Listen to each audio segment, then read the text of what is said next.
The Boston College Chief Executives Club is the country's premier business forum, connecting world-class CEOs to their counterparts in Boston's business community. Tonight, Edward Breen, Chairman and CEO of Dupont, speaks to the Chief Executives Club. This broadcast is brought to you by the law firm of McCarter and English, the exclusive sponsor of the Chief Executives Club series on NECN. Good afternoon, and really glad to be here. This is a little different format than you're used to, so we'll make it conversational, and I hope you'll find it enjoyable. So Ed, my first question for you is, you have done a lot of great things and created a huge amount of value for the shareholders. But what made you move from being a board member of Dupont to CEO of Dupont, and you're doing this for the fourth time? General Instruments, Motorola, Tyco, and now Dupont. So what's behind this? Well, if my wife were sitting up here, you'd get a very different answer because she asked me that question every week. But it was interesting. Dupont asked me to join the board. They were, as many of you would know, were in a little bit of a crisis of their own. Nothing to the extent of Tyco, by the way.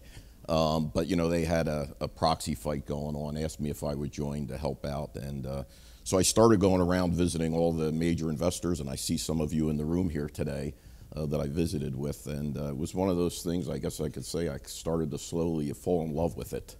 And I really thought there was a great opportunity at Dupont to really accelerate the growth of the company, the value of the company, and all that. So I just started to get excited. Like, I think there's a lot that can be done here.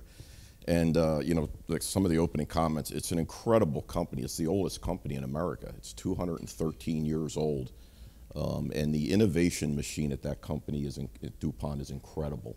So I really got excited by that. And I just saw 4 or 5 paths where I thought we could really help the company out, accelerate its growth, and really create a lot of value for our shareholders. So I kind of decided I was going to suit up again and do it one more time. So a little anecdote I'll add here, you know, when we were in the Tyco board, he had actually ex-CEOs of Dupont, Dow, ICI, and I was the active CEO of Roman Haas.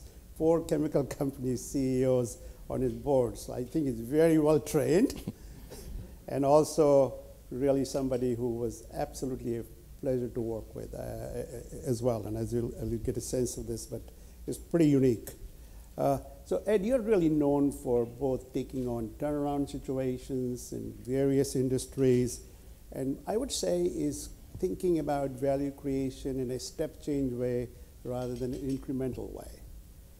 And you know, so what do you think are some of the key things in terms of priorities for the board and the CEO when you're trying to create long-term sustainable value?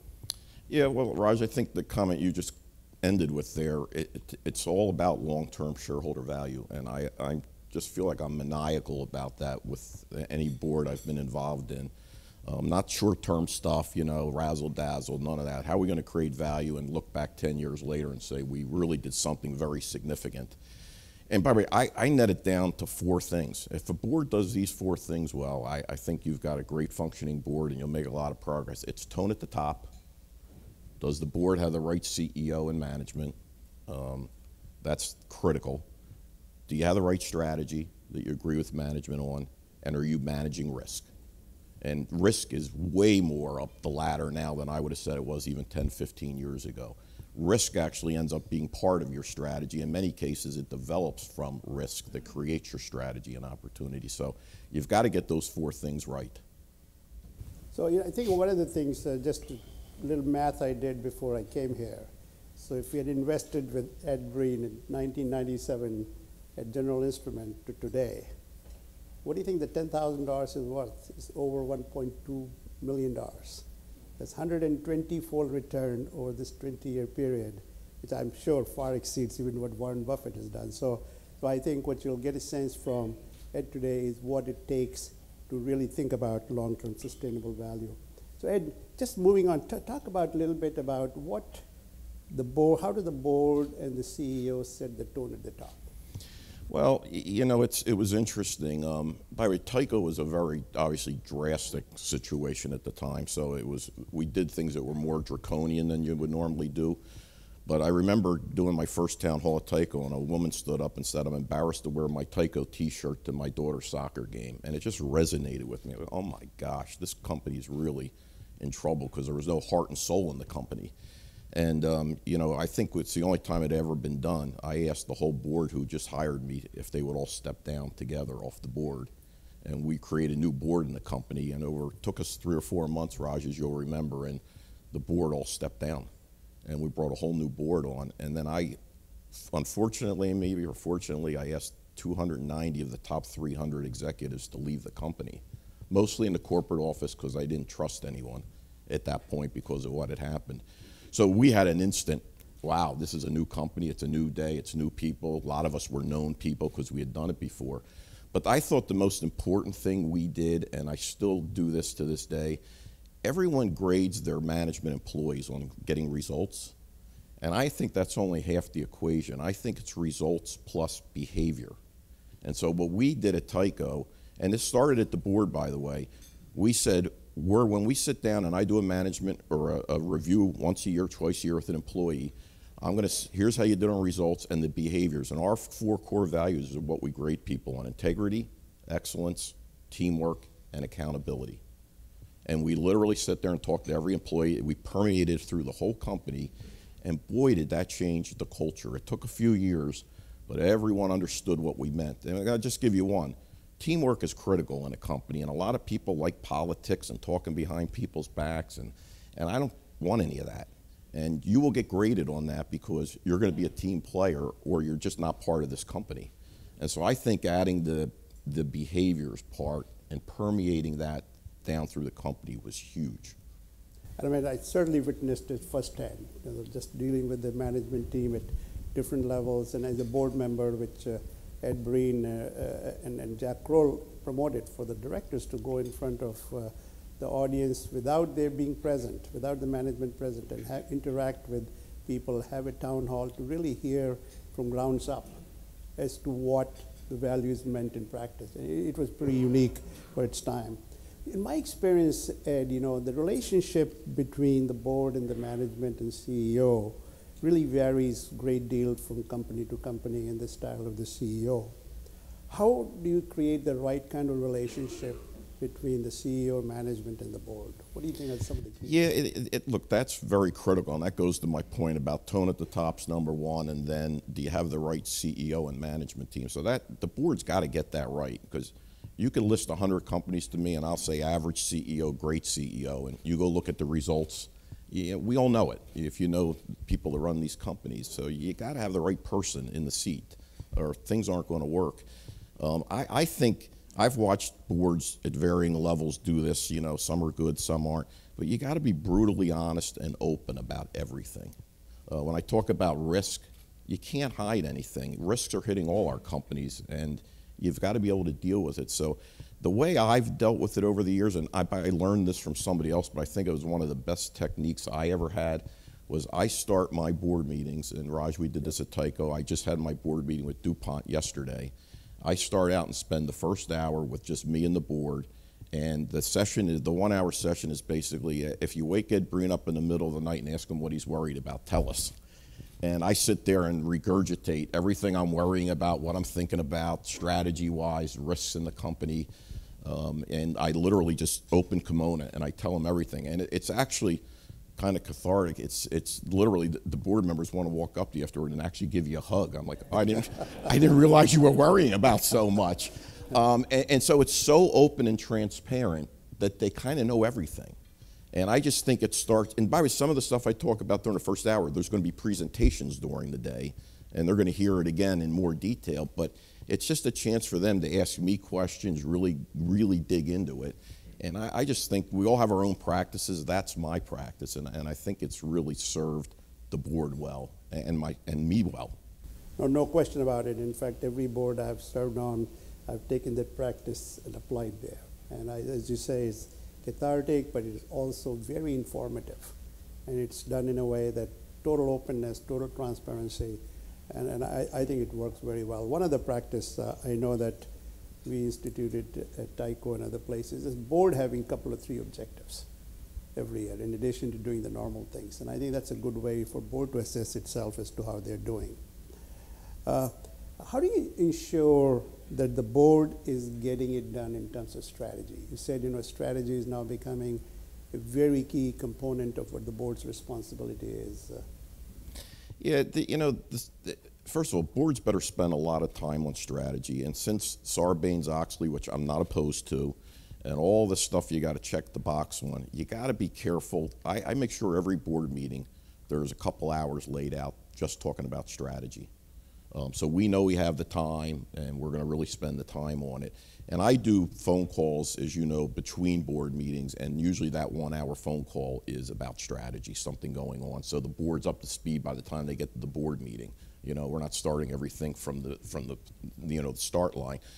But the key is, and this is what I always talk about when I do these private sessions and all, it's not just creating value. I don't want to run a company that can't create significant value. I think every company can make a leap, a significant leap. And that's what I always talk to the board about. That's that long-term shareholder value. By the way, the great example, I had two I was fortunate, General Instrument and Tyco, but I remember Tyco, when I introduced Raj to the board, I wanted to split the company into 6 different companies. The board looked at me like I was crazy. We had saved the company, we were growing, we had it fixed. The stock was probably up 300% at that point in time. Everyone's feeling great. And I kept just saying to myself, this is not the right path to get to the real promised land. And I remember saying to the board, look, I think the stock's going to probably double again. We'll maybe get it up 500-600% in total. But I think we can get it up over 1,000%. And I said, the way we're going to get there is split the company up. And by the way, one of the biggest ones was here in Boston. And thank heavens we headquartered it here in this community, was Covidien. I used to always want a home run hit at your stadium because Covidien was on the Green Monster. It felt so good. And it just unleashed so much entrepreneurial spirit in the companies and all. And all 6 companies obviously did extremely well. And so we were thinking, what's not an okay path? What's the best path to get us there? And we always talk to the board about it. It probably took us a year to convince the Tyco board that, I guess maybe we're not crazy. We should do this, and we did it. No, I think you're absolutely right, because I participated in all those discussions. The very first meeting was about half the board saying, well, let's study this. The other half saying, why are we doing this?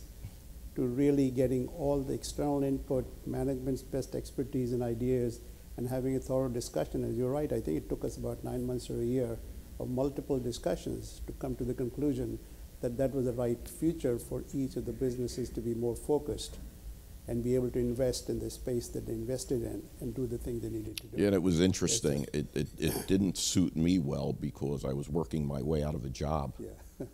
So it was sort of like it was fun running this big conglomerate, and I'm like, I guess I'm not going to have a job when this is done.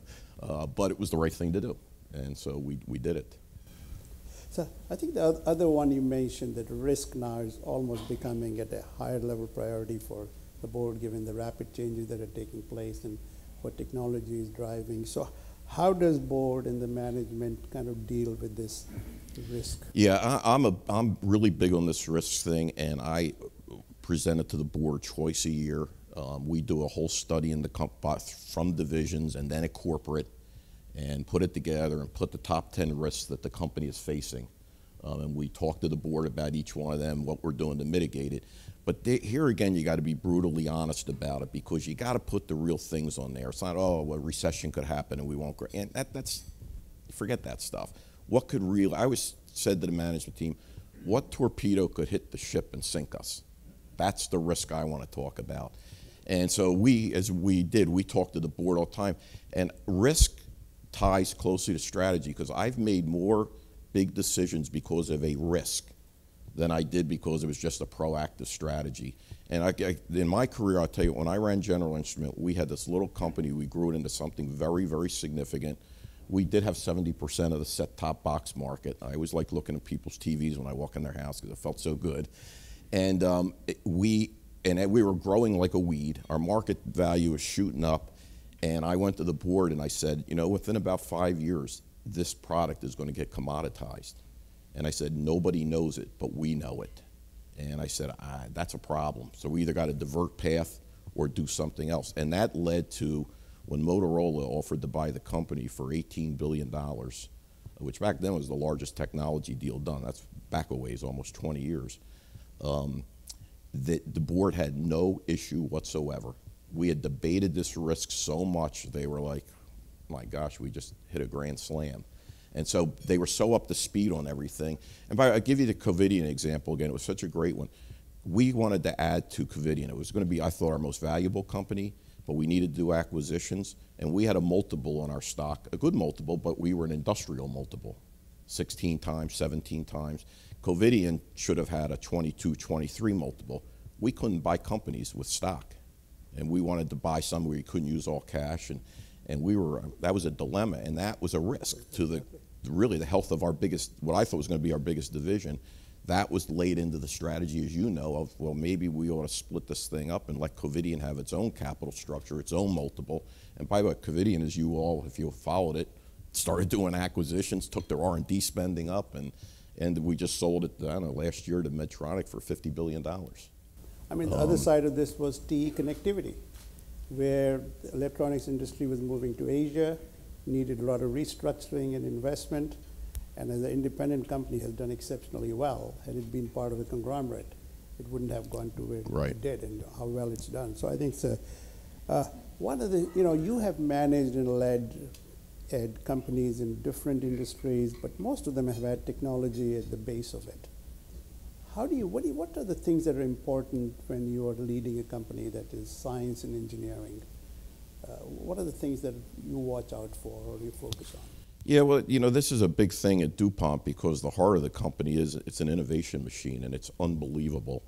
But things are changing so rapidly. That also goes back to my risk comment. You know how many industries are getting disaggregated right now, and it's happening in every company. So you got to be really transparent about that. But when it comes to the innovation piece, I always, in the companies I ran, and Dupont is supercharged this way, the most important thing is live with your customer. DuPont's, one of its biggest strengths people don't realize is its application engineer. We literally live with our major customers. And the question is, what problem do you have? Or what problem would you like to solve? And so we're like hand in glove with these customers. We're in food, we're in the carpet you're walking on, we're in every car, but we're fixing problems that they don't know how to fix. And that's how you're successful, and you're going to have a high hit rate on your R&D. We're literally solving their problem. We're not just sitting around saying, oh, we could invent something here. So I always find application engineering, if you have a strength there when you're an R&D machine, that's huge. When I was in the cable business, I personally lived with the top 10, 15 cable operators in the country who, I'm now on the board of Comcast, which is the biggest. But I knew, we knew what they wanted. And that's really helped us develop a lot of our products. I'd say the other thing, and this is really true at DuPont, close relationships with universities. We have to get the best chemical engineers. So we've got to be critically tied to the right universities, and we do a lot of research work with universities. We get a lot of our technology from universities. In fact, you've all been reading in the last 6 months about CRISPR-Cas, gene editing. DuPont is right in the middle of it, and we have as many patents as anybody. And what a game changer. By the way, that's going to disaggregate our agriculture company in DuPont, and thank heavens we're in the middle of it, because we would probably have an issue, because it's going to change the way you innovate in that industry, and as you know, in many industries, as we go forward. We should probably... Just, as you say, you always think about not incremental change or steady as it goes, but think about step change in the value creation over long term. How do you see that playing out in this DuPont-Dow merger? Well, so I looked at it when I was a board member, and there was kind of 4 things in my mind when I thought, boy, we could really accelerate this company. One was I thought we could improve the organic growth rate of the company with some things I had in my mind. I won't bore you with that now, it'll take too long. Secondly, I thought the company needed to streamline its G&A structure. Unfortunately, that was painful. We took $1 billion of cost out of the system. The company's running better because of it. We also restructured the way we run it, so we did that. But what the big prize in my mind was, wow, if we could merge with Dow, and we're going to merge with them, and then we're going to separate 18 months later, and instead of separating back into two, we're going to separate into three companies: a material science company, an agriculture company, one of the bigger ones in the world, and a specialty company, which will have some of Raj's old businesses in it, actually.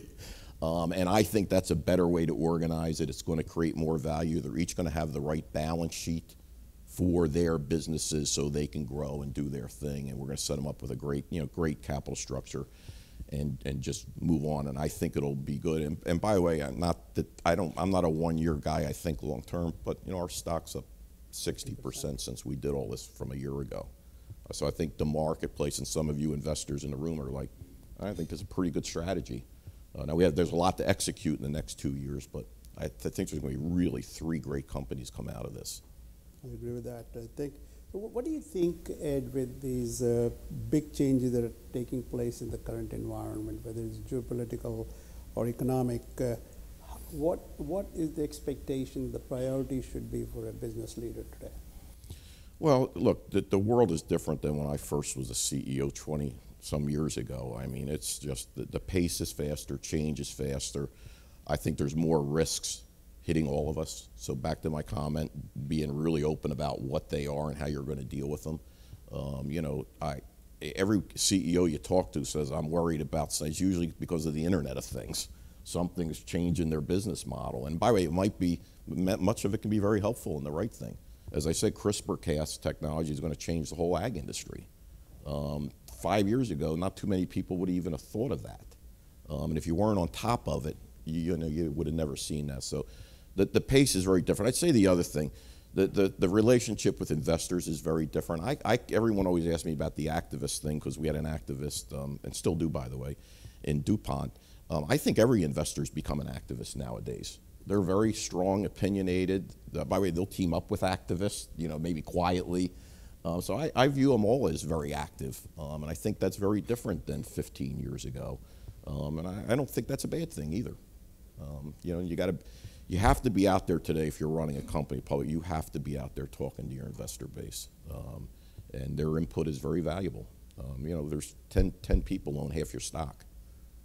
Yeah, that's a remarkable change. The concentration of ownership today, top 20 institutions probably own between 50 to 75% of every major corporation in the United States today. And they're not silent, including the index funds, which I can speak for being with the Vanguard board for 15, 16 years. They are really setting the tone in terms of what's important for governance. I would agree with that. Yeah. So, well, I think let's open this up for some questions from the group here. So, pivoting off of your comment about how you start board meetings with the board, what is keeping you awake these days? Well, I'll tell you, when I first got to Dupont, what was keeping me awake, but we actually did the deal really fast, was trying to get it done. I mean, it's interesting, and I always say, in my whole career, and this goes back to playing long ball and creating shareholder value for the long term, I think I've counted up, I've made 12 what I consider major decisions that were, I wouldn't say make or break, but close to, you had to get them right. They were really big swings. And doing the Dow-DuPont merger, I'd put on my list of 12. That would go on there. That's the one since I've been at DuPont. So it was that, and I'd say that the thing that kind of keeps me awake at night is just the whole issue. I mean, we are putting two big companies together, and then we're going to immediately reorganize them into 3 divisions the way we're going to separate them later. So we've got people movement, and remember, there are going to be 3 public companies. So the amount of people we're moving around and getting positioned to go into jobs right now, it's not as bad as my Tyco thing when I got rid of the top 290 people, because that was pretty brutal. Like, it was hard to run the company for a while. But that's my biggest worry right now is, can we get all that done in the next 6 months, get it organized, and without skipping a beat. Our performance this year has been really solid, and Dow's performance has been really solid, so I don't want to skip a beat while we go through that process. That would be my big one. I guess we can't let you escape without a comment on how you see the national picture potentially impacting you. I guess you're not worried about it, right? Well, no, I'm actually not. But I say, look, some of the things we're hearing right now, if they happen, I'm all for them. So, you know, obviously tax reform would be huge, and I think this country on the corporate, forget the individual, which I think needs to be done too, but on the corporate side, we're uncompetitive with our tax rate, and you know, it's just a shame to watch, and every company has their operations set up so they can, you know, get their tax rate down as low as they can, and we just need to clean it up and get on with it, get a tax rate that's competitive with the rest of the world. So I think that's huge for every business. I think, again, I don't know if it'll happen, but if we could repatriate the $3 to $4 trillion that's sitting overseas in all of our bank accounts, I think the influx, I mean, think of it, our national debt's around 20 trillion and there's 3 to 4 just sitting, not in the US doing anything. So if we could bring that back, I think what that would unleash would be unbelievable. So I think that's another big one I'd like to see, and it sounds like, you know, that's being talked about now. So, you know, that's just a couple of them I think would be enormous. And infrastructure spending. Yeah, if that happens, be good. That'd be good for Dupont too, by the way, with what we do. So yeah, and I think everyone's feeling a little more bullish right this minute. But this stuff has to get through. How do you balance? Maybe Ed, I'll ask you is, when you make these big decisions and the risk, what sort of things you rely on? I mean, you have tremendous intuition and the great experience. Obviously, it's important. But what are the things that you look for when you're making those 12 important decisions that you made, or the most recent one? Well, you know, I never make them fast. It might seem like they're fast, but I'm very, I think you know, I think things through for quite a while, and I try to get the advice of everyone I can get it from. You know, in confidence, obviously, because they're under big things. You're usually under an NDA or something. So, you know, I just try to get input from every angle. The Boston College Chief Executives Club is the country's premier business forum, connecting world-class CEOs to their counterparts in Boston's business community.